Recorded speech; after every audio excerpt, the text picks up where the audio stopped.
আসসালামু আলাইকুম সুপ্রিয় শিক্ষার্থীবৃন্দ, আশা করি তোমরা ভালো আছো। আমি মোহাম্মদ মাসুদ রানা, প্রভাষক হিসাব বিজ্ঞান বিভাগ, ঢাকা কলেজ, ঢাকা। আমার অনলাইন ক্লাসে তোমাদেরকে স্বাগতম। আমরা বরাবরের মতোই আজকে ঢাকা কলেজের MBA এর হিসাব বিজ্ঞান বিভাগের কর্পোরেট ট্যাক্স প্ল্যানিং এর ক্লাস নিয়ে হাজির হয়েছি। তোমরা জানো আমরা গত ক্লাসে কর্পোরেট ট্যাক্স প্ল্যানিং এর চ্যাপ্টার 3 কর্পোরেট ট্যাক্স কনসিকুয়েন্স এর উপরে আমরা ক্লাস নিয়েছি এবং বিশেষভাবে বিভিন্ন কোম্পানির উপরে ট্যাক্স রেট অর্থাৎ সর্বশেষ আমাদের ফিনান্সিয়াল ইয়ার অর্থাৎ 2020-21 আমাদের আর্থিক বছরের যে করের হার, সেই করের হার নিয়ে আমরা আলোচনা করেছিলাম। তো আজকে আমরা কোনো একটা কোম্পানির কর নির্ণয়ের যে প্রসেস, দ্যাট মিনস ফার্স্ট কী করতে হবে, তারপরে কী করতে হবে, তারপরে কী করতে হবে, এইভাবে ধারাবাহিক যে আমাদের কার্যক্রম, সেই কার্যক্রম নিয়ে আমরা আলোচনা করব। এরপরে ন্যূনতম কর নির্ণয় অর্থাৎ মিনিমাম ট্যাক্স ক্যালকুলেশন নিয়েও আমরা আলোচনা করব। তাহলে আমরা বলতেছিলাম যে প্রথমেই assessment process of a company, অর্থাৎ আমরা একটা কোম্পানির যে কর নির্ণয় করব, অ্যাসেসমেন্ট করব, সেইটার প্রসেসটা কী হবে, ধারাবাহিকতাটা কী হবে। তো এক নম্বর হচ্ছে আমাদেরকে প্রথমেই কারবারের আয় নির্ণয় করতে হবে, অর্থাৎ calculating or determining the operating profit of a company. কারবারি আয়,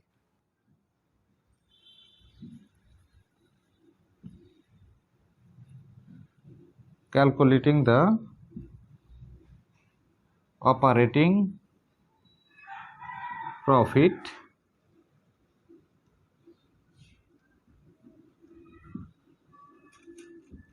of a company। আচ্ছা, আমি একটু পরে আর একটু বিস্তারিত আলোচনা করব। তারপরে calculating the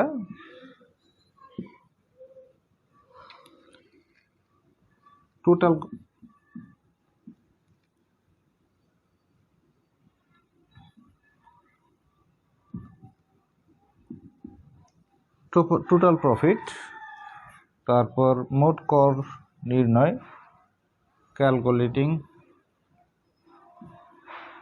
total tax liability,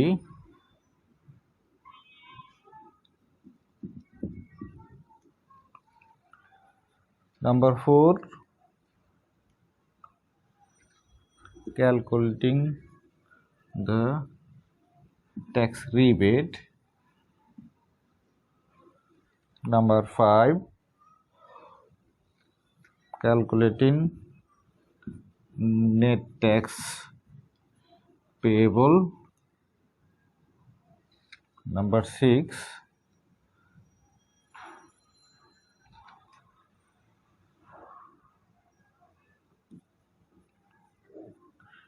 adjustment of net loss। আমরা বোঝানোর সুবিধার্থে এবং সময় সংক্ষেপ করার সুবিধার্থে আমরা সবগুলো পয়েন্ট একটু লিখে নিলাম। আমাদের একটা কোম্পানিজ, মনে করো বোঝার জন্য আমরা ধরলাম যে ইউনিলিভার বাংলাদেশ লিমিটেড। এখন ইউনিলিভার বাংলাদেশ লিমিটেড তাদের কর দায় নির্ণয় করার জন্য আমাদেরকে কী করতে হবে, প্রথমে calculating the operating profit of a company, অর্থাৎ আমরা জানি কোম্পানির কিছু অপারেটিং প্রফিট থাকে বা ইনকাম থাকে, কিছু নেট অপারেটিং ইনকাম থাকে, বা operating revenue, net operating revenue, operating expense, net operating expense, sorry operating revenue, নন অপারেটিং রেভিনিউ, অপারেটিং এক্সপেন্স, নন অপারেটিং এক্সপেন্স। তাহলে আমরা শুধুমাত্র প্রথমে একটা কোম্পানির অপারেটিং রেভিনিউ থেকে অপারেটিং এক্সপেন্স মাইনাস করে অপারেটিং প্রফিট ক্যালকুলেট করব। তাহলে অপারেটিং প্রফিট ক্যালকুলেশন করার পরে আমরা কি করব, calculating the total profit of a company, অর্থাৎ ওই প্রতিষ্ঠানের কিছু নন অপারেটিং ইনকাম থাকতে পারে, সেগুলোও আমরা তার সাথে যোগ করব। তাহলে আমার অপারেটিং এবং নন অপারেটিং মিলে আমার টোটাল প্রফিট হবে। এরপর টোটাল প্রফিট এর উপরে আমি calculating the total tax liability, আমার মোট কর দায় কত সেটা আমরা নির্ণয় করব। ট্যাক্স লায়াবিলিটি ক্যালকুলেশন করার পরে টোটাল ট্যাক্স লায়াবিলিটি, এরপরে ক্যালকুলেটিং দ্য ট্যাক্স রিবেট। কিছু কিছু ক্ষেত্রে ট্যাক্স ছাড় পাওয়া যায়, যেমন মনে করো কোনো কোম্পানি যদি আইপিওতে 20% শেয়ার বিক্রি করে, অর্থাৎ প্রথম যে ইনিশিয়াল পাবলিক অফারিং এর মাধ্যমে 20% শেয়ার যদি জনগণের কাছে পাবলিকের কাছে বিক্রি করে, তাহলে তারা কিছু 10% কর রেয়াত পায়। এরকম আরও কিছু ক্ষেত্রে কর রেয়াত পায়। এই কোম্পানির জন্য যদি কর রেয়াতের কোনো অপশন থাকে, কোনো প্রযোজ্য কিছু থাকে, সেটা আমরা ক্যালকুলেশন করব। তাহলে এখানে ছিল আমার টোটাল ট্যাক্স লায়াবিলিটি, এখানে আমরা ক্যালকুলেশন করলাম ট্যাক্স রিবেট। তাহলে টোটাল থেকে আমার ট্যাক্স রিবেট বাদ দিলে আমরা পাবো নেট ট্যাক্স পেয়েবল। আর finally adjustment of net loss. যদি দেখা যায় যে একটা কোম্পানির অনেক ধরনের বিজনেস আছে, মনে করো ইউনিলিভার, তাদের বিভিন্ন ধরনের বিজনেস, মনে করো তাদের যদি যে একদিকে হলো টয়লেট্রিস সামগ্রী, অন্যদিকে হয়তো কসমেটিক সামগ্রী, অন্যদিকে হয়তো অন্য বিজনেস।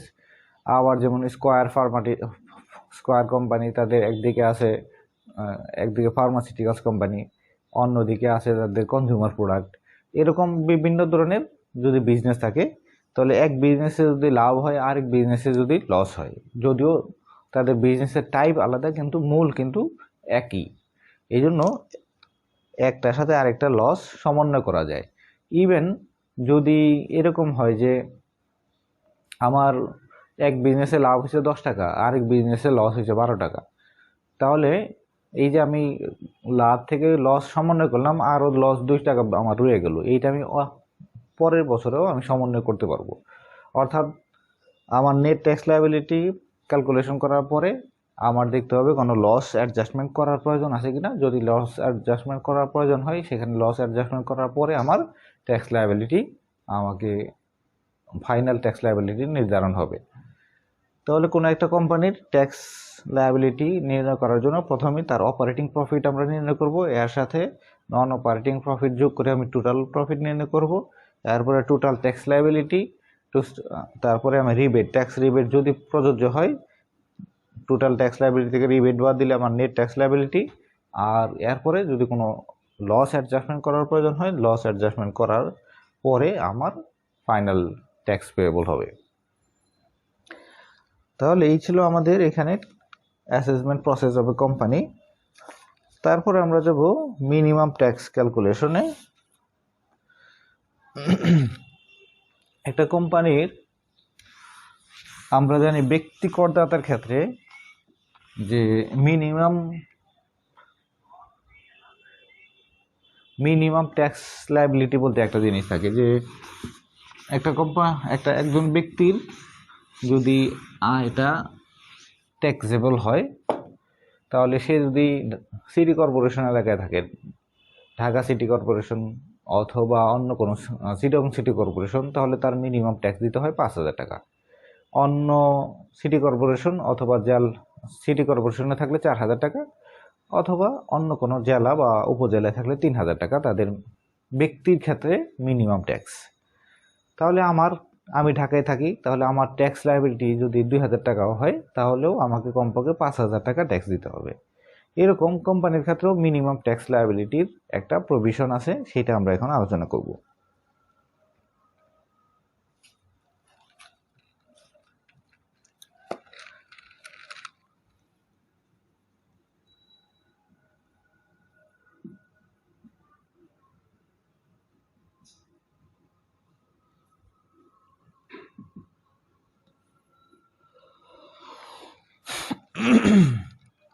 কোম্পানির ক্ষেত্রে মিনিমাম ট্যাক্সের রেটটা এটা কোম্পানির টাইপসের ভিত্তিতে ভেরি করবে, অর্থাৎ কোন ধরনের কোম্পানি সেটা। এখানে বলা আছে আমাদের যে manufacturer of cigarette, bidi, chewing tobacco, smokeless tobacco or any other tobacco products. যদি কোম্পানিটা টোবাকো রিলেটেড প্রোডাক্ট তৈরি করে তাহলে তার মিনিমাম ট্যাক্স রেট হচ্ছে 1% of gross receipts.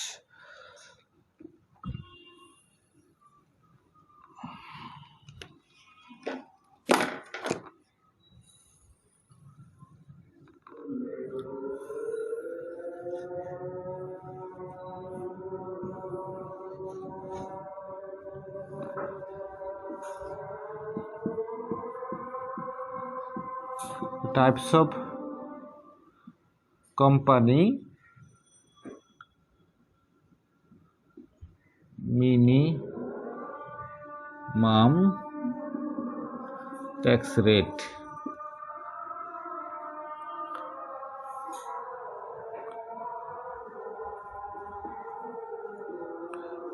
So number 1,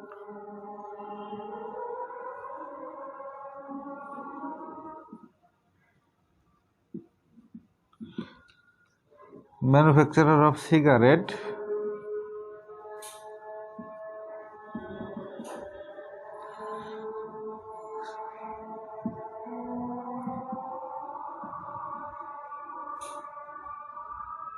or tobacco। আমরা এখানে অনেকগুলো বিষয় বলা আছে, সিগারেট, বিড়ি, তারপর chewing tobacco, smokeless tobacco or any other tobacco product। তাহলে আমরা সংক্ষেপে লিখলাম সিগারেট অথবা টোবাকো প্রোডাক্ট। তাহলে তার মিনিমাম ট্যাক্স রেট হচ্ছে 1% of gross profit, gross receipts.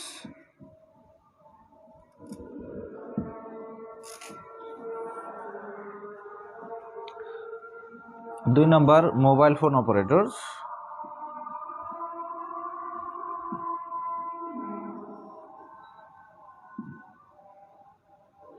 Mobile phone operators এর ক্ষেত্রে হচ্ছে 0.75% of gross receipts.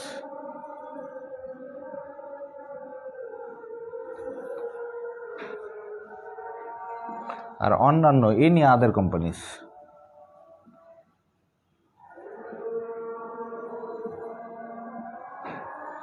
Any other কোম্পানির ক্ষেত্রে হচ্ছে 0.60% অফ গ্রস রিসিপ্ট।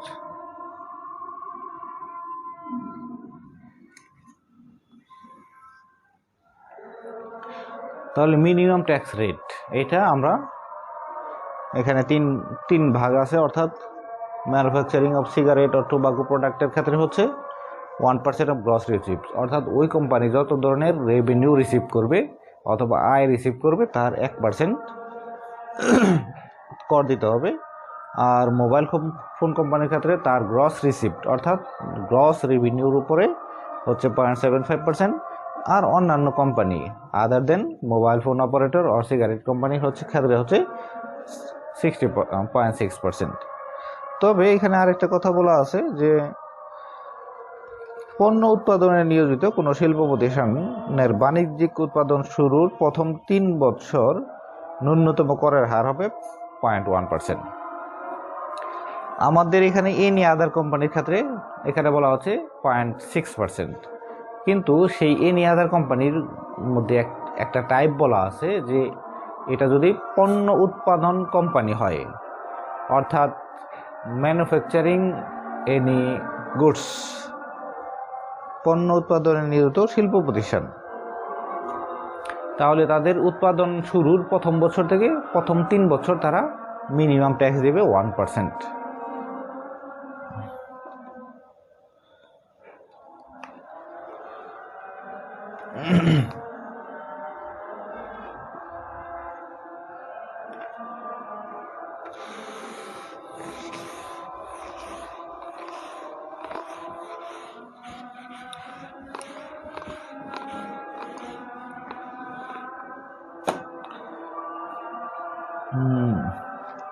আমরা একটু লিখে দিই note.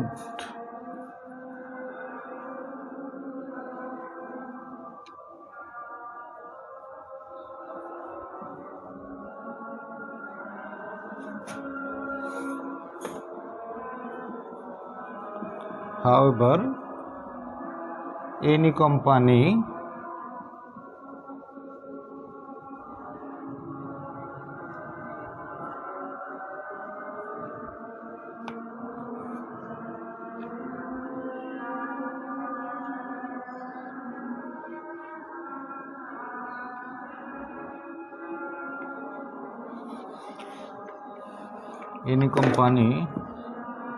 that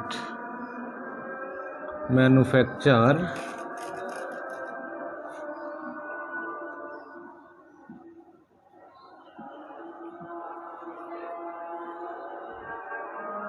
any product will pay 1% of its gross receipt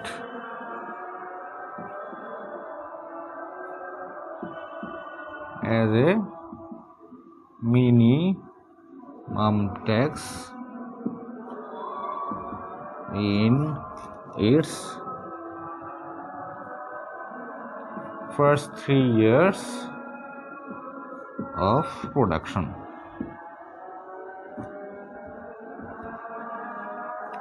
However, যাই হোক, any company that manufacture any product will pay 0.1% of its gross receipts as a minimum tax in its first 3 years of production. তাহলে যে সকল company product তৈরি করে, manufacture করে, তারা তাদের অপারেশনের প্রথম 3 বছর তারা তাদের মোট রিসিপ্ট বা গ্রস রিসিপ্ট এর 0.1% অ্যাজ এ মিনিমাম ট্যাক্স হিসাবে দিবে। এখন এই মিনিমাম ট্যাক্স বলতে বোঝাচ্ছে তার ট্যাক্স যদি মিনিমাম ট্যাক্সের চেয়ে বেশি হয় তাহলে তো বেশিটাই দিবে, আর যদি মিনিমাম ট্যাক্সের কম হয় তার ট্যাক্স প্রযোজ্য। যেমন আমার ব্যক্তি ক্ষেত্রে আমরা বলছি যে আমার ট্যাক্স যদি, আমার ইনকাম যদি ট্যাক্সেবল হয়, আমার আয় যদি হয় 2000, মানে আমার আয়ের উপরে আমার ট্যাক্স যদি হয় 2000 টাকা, কিন্তু যেহেতু আমি ঢাকা শহরে বসবাস করি, তাহলে ঢাকা শহরে যারা বসবাস করে বা ঢাকা সিটি কর্পোরেশনে বসবাস করে তাদের মিনিমাম ট্যাক্স দিতে হবে 5000 টাকা। তাহলে আমাকে অ্যাটলিস্ট 5000 টাকা ট্যাক্স দিতে হবে। কিন্তু যদি আমার আয়ের উপরে ট্যাক্স আসে 10,000 টাকা, অর্থাৎ মোর দেন মিনিমাম ট্যাক্স 5000-এর বেশি, তখন আর মিনিমাম ট্যাক্স দিলে হবে না, তখন আমার বেশিটাই দিতে হবে। এরকম কোম্পানির ক্ষেত্রে তার actual tax payable or minimum tax payable whichever is higher, সেইটাই দিতে হবে। যদি অ্যাকচুয়াল ট্যাক্স পেয়েবলটা মিনিমাম ট্যাক্সের চেয়ে বেশি হয় তাহলে তো ওইটাই দিতে হবে, আর যদি অ্যাকচুয়াল ট্যাক্স পেয়েবলটা কম হয় মিনিমাম ট্যাক্সের চেয়ে, তখন মিনিমাম ট্যাক্সটা দিতে হবে। এখন আমরা একটা উদাহরণ দেখি minimum tax ক্যালকুলেশনের। Problem 11. Irfan Company supplied you the following information related to income statement. Income from business টাকা 3 lakh, income from house property টাকা 1 lakh, interest on post office saving accounts টাকা 30,000, sales of goods টাকা 10 crore. The company is publicly traded company. Calculate total income in order to income tax and determine net tax to be paid. আমরা এখানে problem 11 দেখলাম, যেখানে ইরফান কোম্পানির বলা আছে তাদের ইনকাম ফ্রম বিজনেস হচ্ছে 3 লক্ষ টাকা। এছাড়া তার যে অন্যান্য রিসিপ্ট বা আয় বলা আছে যে ইনকাম ফ্রম হাউস প্রপার্টি হচ্ছে 1 lakh, income from post office saving account হচ্ছে 30,000, এবং তার সেলস অফ গুডস হচ্ছে 10 কোটি। তো কোম্পানিটা হচ্ছে পাবলিক কোম্পানি। আমাকে calculate the income in order to income tax and determine the tax to be paid. তাহলে এই কোম্পানির ইনকাম ট্যাক্স ক্যালকুলেশন করতে বলছে এবং কত টাকা ট্যাক্স দিতে হবে সেটা ক্যালকুলেশন করতে বলছে। Problem 11.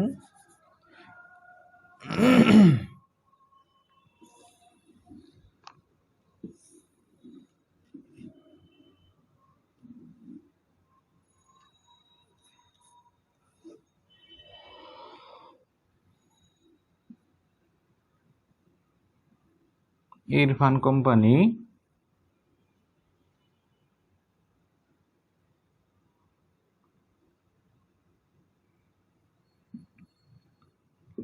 calculation of taxable income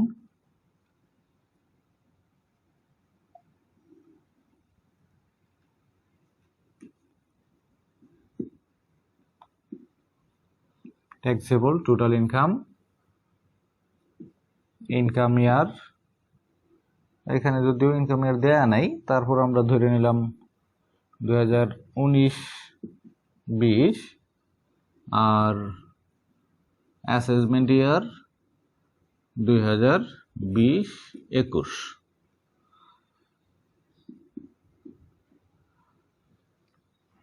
income from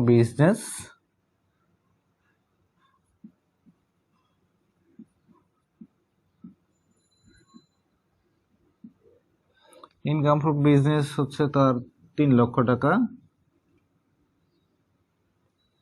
income from house property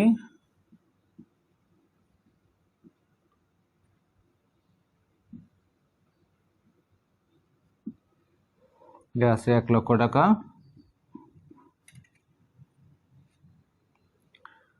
then interest on post office saving account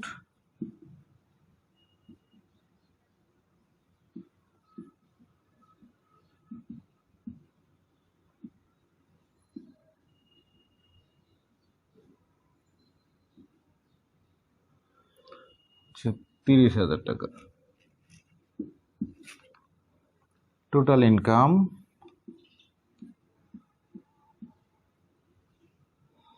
$4,30,000 টাকা। এখানে আমরা ক্লাসের শুরুতে যেটা বলছিলাম যে আমাদের একটা কোম্পানির অ্যাসেসমেন্ট প্রসিডিউর কি হবে, সেখানে আমরা বলছিলাম প্রথমে কোম্পানির বিজনেস ইনকাম অথবা অপারেটিং ইনকাম বের করবে। তাহলে ইনকাম ফ্রম বিজনেস এখানে দেওয়া আছে 3 লক্ষ টাকা। তারপরে বলছিলাম ওই কোম্পানির টোটাল প্রফিট বা টোটাল ইনকাম বের করবে। তাহলে এরপরে আমার আদার ইনকামগুলো আমরা যোগ করলাম, যোগ করে আমরা টোটাল ইনকাম বের করলাম 4,30,000 টাকা। তো এখানে আমাদের সরাসরি এগুলো দেয়া আছে। আমাদের যেহেতু আসলে মূল উদ্দেশ্য হচ্ছে মিনিমাম ট্যাক্স ক্যালকুলেশন, এই জন্য এগুলো আলাদাভাবে ক্যালকুলেশন করার দরকার নেই, দেওয়া আছে আমরা যোগ করলাম। যেখানে আমাদের মিনিমাম ট্যাক্স ক্যালকুলেশন মানে মূল উদ্দেশ্য থাকবে না, আমার কোনো একটা কোম্পানির ট্যাক্স লায়াবিলিটি বের করতে হবে, তো সেখানে আরও অন্যান্য ইনফরমেশন দেওয়া থাকবে, সেখান থেকে আমাদের এগুলো বের করে নিতে হবে আরও বিস্তারিত ক্যালকুলেশনের মাধ্যমে। সেটা আমরা পরবর্তী ক্লাসগুলোতে দেখব। তাহলে আজকে আমরা মিনিমাম ট্যাক্স ক্যালকুলেশনের জন্য প্রথমে টোটাল ইনকাম আমরা ক্যালকুলেট করলাম, এখন ট্যাক্স লায়াবিলিটি ক্যালকুলেট করব।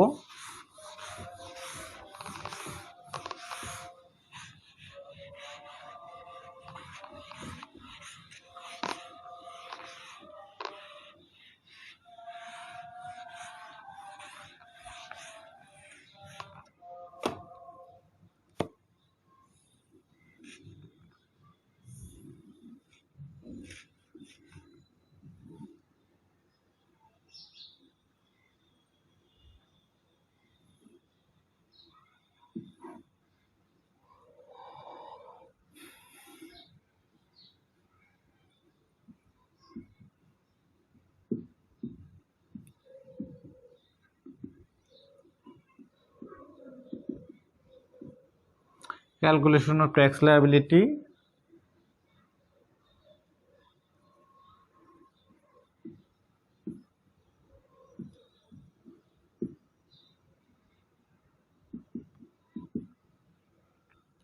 আমাদের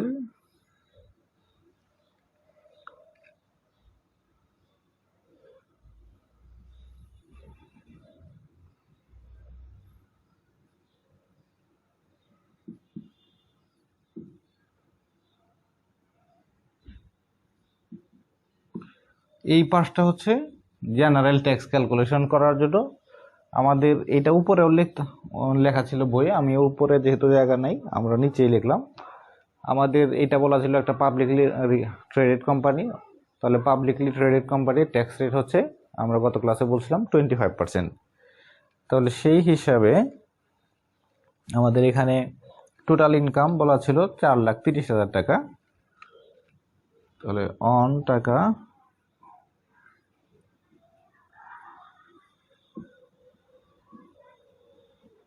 $4,30,000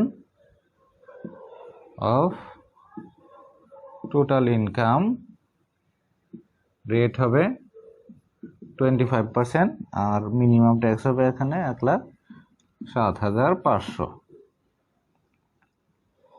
তাহলে আমার মোট 1,07,500 হচ্ছে আমার ট্যাক্স লায়াবিলিটি।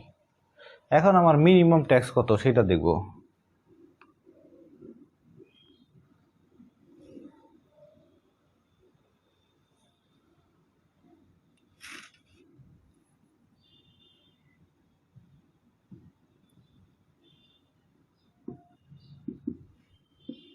মিনিমাম ট্যাক্স টাকা, টোটাল রিসিপ্টস।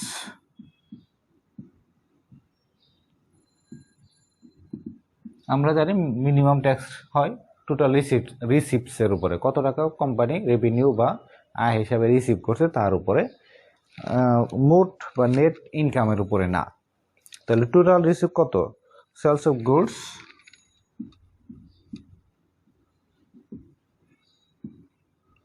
হচ্ছে 10 কোটি, 2, 4, 6, 8, 10। এর সাথে income from house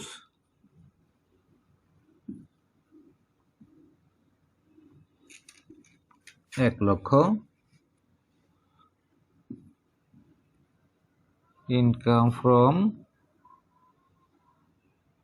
post office 30,000।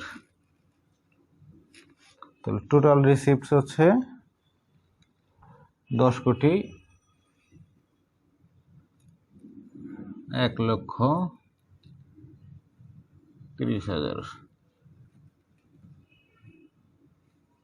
2, 4, 6, 8, 9, 10 কোটি 1,30,000। তাহলে মিনিমাম ট্যাক্স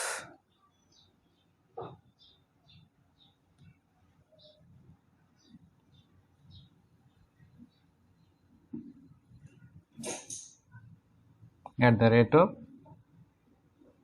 0.60%,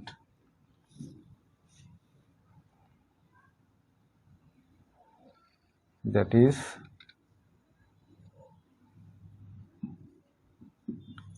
10 কোটি 1,30,000 এর উপরে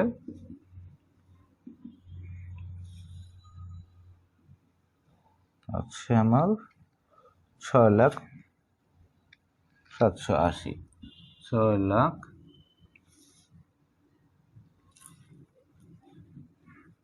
6,780।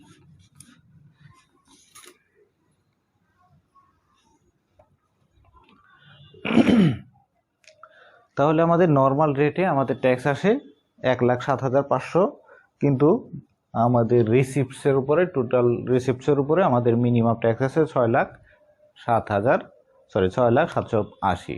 যেহেতু মিনিমাম ট্যাক্স ইজ মোর দেন আমাদের নর্মাল ট্যাক্স বা জেনারেল ট্যাক্স, আমাদেরকে এখন মিনিমাম ট্যাক্স দিতে হবে। আর এইটা যদি আমার 10 লাখ টাকা আসতো তখন আমাকে জেনারেল ট্যাক্স দিতে হতো। তাহলে একটা কোম্পানির নর্মাল ট্যাক্স এবং মিনিমাম ট্যাক্স দুইটা ক্যালকুলেশন করতে হবে, যেটা বেশি হবে সেটাই দিতে হবে। তাহলে আজকে এই পর্যন্তই, আবার দেখা হবে ইনশাআল্লাহ পরবর্তী ক্লাসে। তোমরা নিয়মিত পড়াশোনা করবা, এবং যেহেতু তোমাদের এখন যেহেতু কোভিড পরিস্থিতি অনেকটাই কমে গেছে, তোমাদের বড় ভাই অর্থাৎ আগের বছরের মাস্টার্স যারা 2017-18 সেশনে, তাদের পরীক্ষা শুরু হয়ে গেছে। তোমাদেরও কিন্তু পরীক্ষা খুব বেশি দেরি হবে না। তোমরা নিজেরা প্রিপারেশন নিবা এবং লেখাপড়া করবা, ভালো থাকবা, দোয়া করবা। আসসালামু আলাইকুম ওয়া রাহমাতুল্লাহ।